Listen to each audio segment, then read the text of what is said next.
Samsung just announced the Galaxy A54, its new budget-friendly Galaxy phone.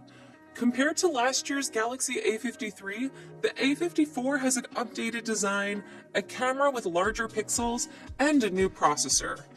With the Galaxy A54, Samsung wants to provide some of the features you'd get from a premium phone like the Galaxy S23, but for hundreds of dollars less. We'll have to spend more time with it before we know if Samsung actually achieves that goal, but here's an early look at the device. The Galaxy A54 launches on April 6th and starts at $450, putting it in direct competition with Google's Pixel 6a. The biggest difference that's immediately noticeable compared to last year's phone is the Galaxy A54's new design. It inherits the floating camera setup found on the Galaxy S23, which means there's no more camera bump. This gives the back of the phone a neater look, in my opinion.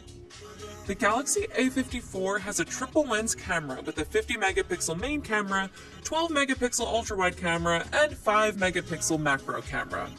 If you're familiar with the Galaxy A53, you might be wondering why the A54 has a lower resolution than the A53's 64 megapixel camera. Samsung says the wide camera sensor on the Galaxy A54 has larger pixels, so fewer pixels are needed.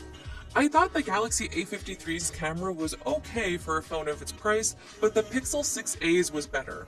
Let's see if the Galaxy A54 helps Samsung catch up. The Galaxy A54 is also about the same size as the A53. It has a 6.4-inch screen with a 120Hz refresh rate, while the Galaxy A53 has a 6.5-inch display.